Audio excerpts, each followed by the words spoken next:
बिस्मिल्लाहिर्रहमानिर्रहीम। My name is Tuba Zulfiqar. I am your biology teacher और आज हम लोग स्टार्ट करेंगे relationship of biology with other sciences.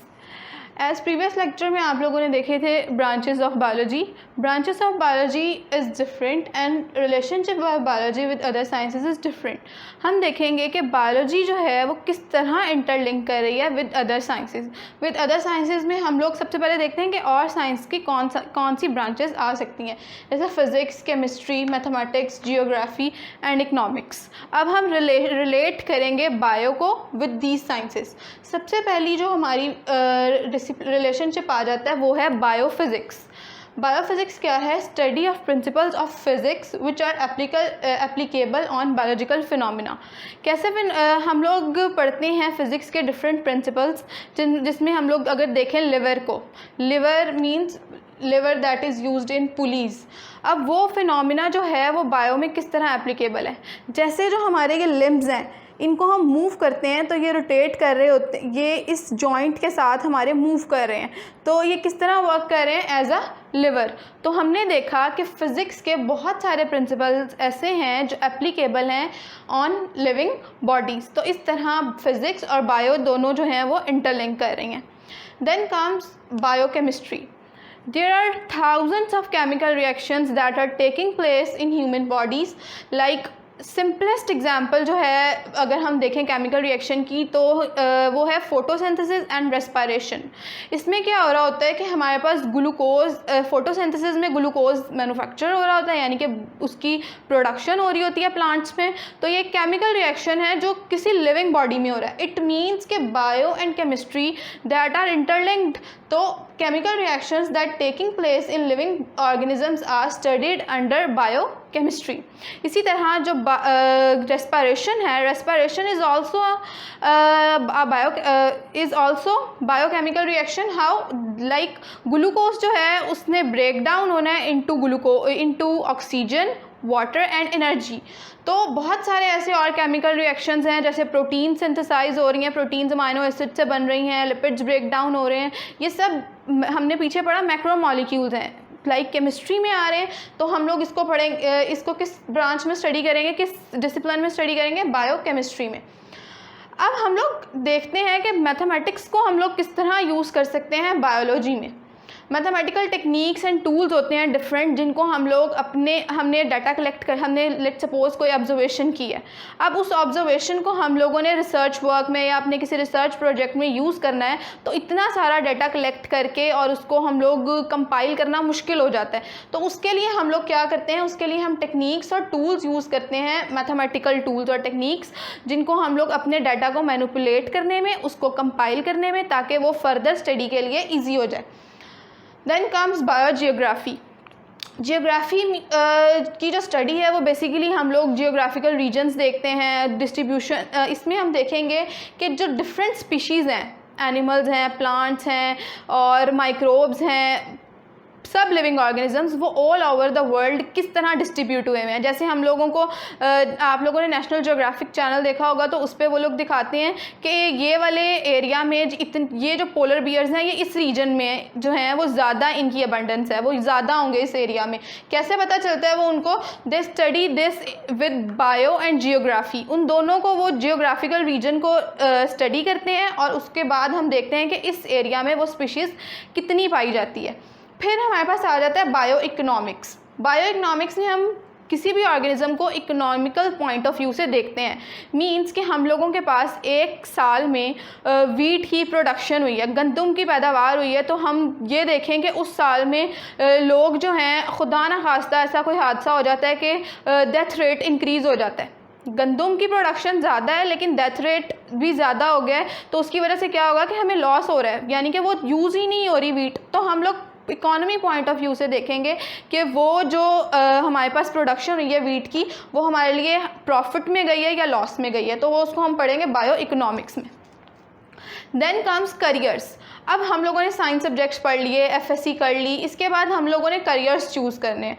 तो इट इज़ वेरी नेसेसरी कि स्टूडेंट्स को पहले ही पता होना चाहिए कि आप लोग साइंस सब्जेक्ट्स को स्टडी करने के बाद कौन कौन से ऐसे करियर्स हैं जिनको कोप कर सकते हैं। सबसे पहली जो कोशिश होती है, ट्राई होती है, वो ये होती है कि सबका इंटरेस्ट होता है that is in medicine and surgery.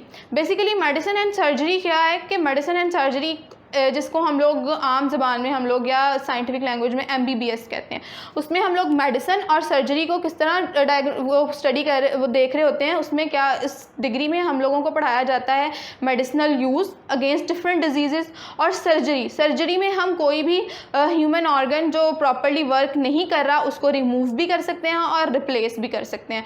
तो इसको जो है करियर को अडॉप्ट किया जा सकता है आफ्टर FSC या हायर सेकेंडरी एजुकेशन। उसके बाद हमारे पास आ जाता है फिशरीज़ एक ऐसा करियर है जिसमें ये स्टडी करवाया जाता है कि आप लोग फ़िश प्रोडक्शन जो है उसको किस तरह से इन्हांस कर सकते हैं, आप लोग डिफरेंट क्वालिटी की कम टाइम में फ़िश किस तरह प्रोड्यूस करवा सकते हैं, वो फ़िश फूड के लिहाज से किस तरह बेटर हो सकती है। कुछ फ़िश जो होती हैं वो ऑर्नामेंटल होती हैं, मींस उनको सिर्फ डेकोरेशन के लिए यूज़ किया जा सकता है। तो वो सब कुछ हम लोग देखते हैं फ़िशरीज़ में।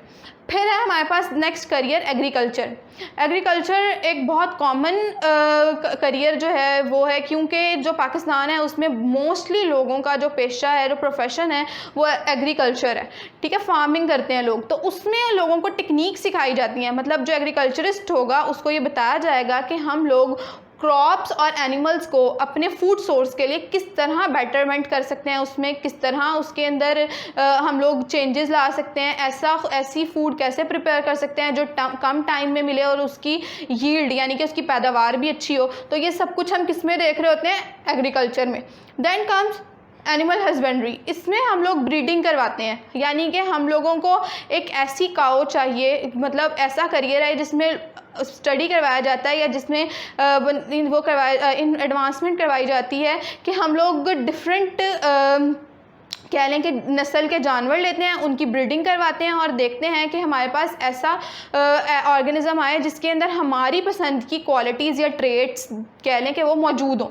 फिर आ जाता है हॉर्टिकल्चर है आर्ट ऑफ गार्डनिंग, मतलब हॉबी तो सबकी गार्डनिंग हो सकती है, लेकिन इसको as a profession, as a career adopt करते हुए हम लोगों को ये सिखाया जाता है कि हम लोग कैसे बेटर फ्लावर्स या बेटर प्लांट्स जो हैं वो ग्रो करवा सकते हैं, उनको कैसा इन्वायरमेंट चाहिए, उनकी किस तरह हमें उनकी केयर करनी है, ये सब कुछ हम देखेंगे हॉर्टिकल्चर में। अब हॉर्टिकल्चर और फार्मिंग दोनों डिफरेंट हैं। हॉर्टिकल्चर में हम लोग सिर्फ देख रहे होते हैं फ्लावर्स को, मतलब हम लोग नर्सरीज़ बना लेते हैं और उन नर्सरीज़ को कैसे उनको लुक आफ्टर करना है, ये सब कुछ आ जाता है हॉर्टिकल्चर में। और जो फार्मिंग है उसमें फार्म्स को देखा जाता है कि अपने हम डिफरेंट फार्म्स कैसे ग्रो करवा सकते हैं, कैसे फार्म प्रोडक्शन हो रही है, और उस फार्म प्रोडक्शन में डिफरेंट टाइप्स की के अलावा उसकी मेंटेनेंस कैसे करनी है।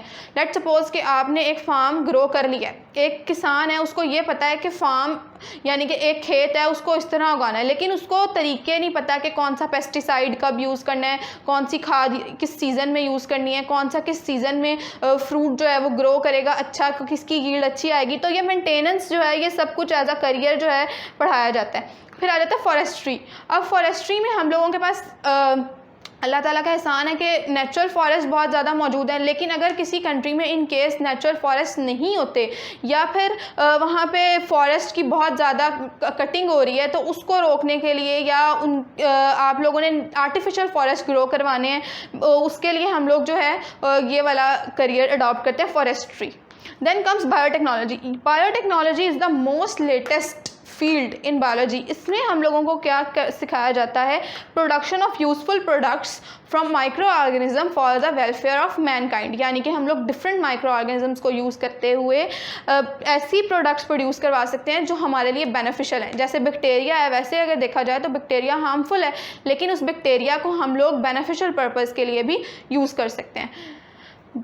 That's all from today. आज का हमारा लेक्चर यहीं ख़त्म होता है। अगर आपको कोई बात समझ ना आई हो तो आप कमेंट बॉक्स में क्वेश्चन कर सकते हैं। हमारे चैनल को लाइक करें और बेल आइकन को प्रेस करके इसे सब्सक्राइब करें। Thank you.